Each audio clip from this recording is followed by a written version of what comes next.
Hi everyone. So I hope आप लोगों ने जो TCS NQT का एग्जाम था 2025 का वो दिया होगा।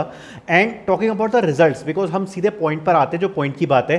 सो काफ़ी सारे बच्चों का पूछना है कि इसका जो रिजल्ट है वो कब तक यहाँ पर रिलीज होगा और आगे क्या होने वाला है। सो फर्स्ट ऑफ ऑल आपको इसमें दो तीन चीज़ें क्लियर करना चाहता हूँ। स्टार्ट करना चाहूँगा कि पहली जो इन्फॉर्मेशन मिली है वो ये है कि कुछ TPOs ने शेयर किया है, जो कि हमारे टेलीग्राम पे जो हमारी इन्फॉर्मेशन आई है वो ये है कि जो TCS के रिजल्ट हैं वो 16 अक्टूबर या उसके बाद से totally depending upon the colleges, TPOs and locations यहां पर शेयर करना स्टार्ट हो जाएंगे। बट इसमें बहुत सारी कंडीशंस इन्वॉल्व है, टोटली डिपेंडिंग अपॉन कि ये कौन सा कॉलेज है और कौन सी लोकेशन है। ठीक है, जैसे अभी खबर आई है उस हिसाब से जैसे कुछ TPOs ने कुछ कॉलेजेस में अपने स्टूडेंट्स को इन्फॉर्म किया है कि स्टार्टिंग फ्रॉम द 16 अक्टूबर आपके जो रिजल्ट्स हैं वो स्टार्ट हो सकते हैं आना। ठीक है, दूसरी बात यहां पर एक और इंपॉर्टेंट पॉइंट है जो मैं आपके साथ कवर करना चाहता हूं कि यहां पर ये जो 16 अक्टूबर है ये रिजल्ट का शायद फर्स्ट फेज स्टार्ट होगा, बट जो इंटरव्यूज हैं उनको आने में यहां पर अप टू 1 मंथ भी लग सकता है।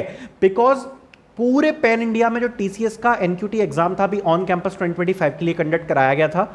अब उसके बाद जो रिजल्ट्स हैं वो एक्चुअली में काफी सारे फेजेस में डिक्लेयर किए जाते हैं।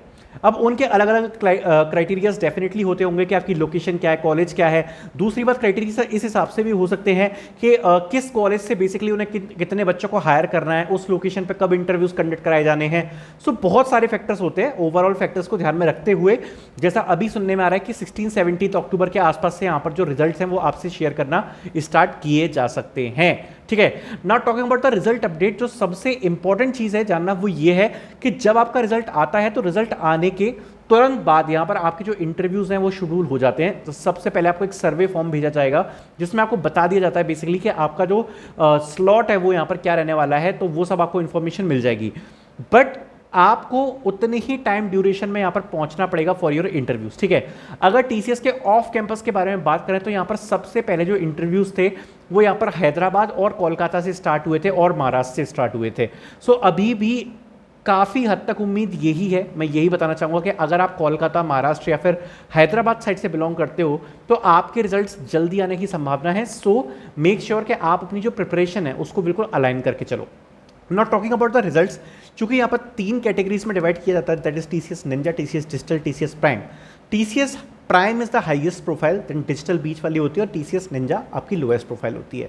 नाउ अगर आपको TCS डिजिटल का इंटरव्यू आता है, देयर इज अ पॉसिबिलिटी कि अगर आपका इंटरव्यू वो अच्छा नहीं गया तो आपको यहाँ पर निंजा में डाल दिया जाए, अगर प्राइम का इंटरव्यू आया तो डिजिटल में डाल दिया या फिर निंजा में डाल दिया जाए। तो यहाँ पर डिमोशन हो जाता है, प्रमोशन होने के चांसेस नहीं होते हैं। ठीक है, दूसरी बात, जब आप TCS के इंटरव्यूज में जाते हो, चूंकि इस बार बहुत बड़ी हायरिंग्स कंडक्ट कराई गई थी from TCS NQT, I would suggest one thing कि आपको मल्टीपल इंटरव्यू की वीडियोस यूट्यूब पे मिलने जा रही हैं। ठीक है, सो गो थ्रू देम। मेरी खुद के चैनल पर इतने सारी वीडियोस डली हैं, सर्च TCS NQT इंटरव्यू की एन अकेडमी, आपको फ्री में काफ़ी सारे एक्सपीरियंस मिल जाएंगे। ठीक है, एक अगर ओवरऑल जजमेंट के बारे में बात करें तो TCS NQT के जो निंजा लेवल के इंटरव्यूज़ हैं वो तो बहुत ही सिंपल है। उसमें जनरली आपसे बिहेवियर क्वेश्चंस पूछ लिए, आपके प्रोजेक्ट्स के बारे में पूछ लिया, जो आपने में किया है, थोड़ा बहुत प्रोग्रामिंग वगैरह के बारे में पूछ लिया, ये सब पूछ लिया जाता है। डिजिटल और प्राइम में इंटरव्यूज काफ़ी ज़्यादा अनएक्सपेक्टेड है।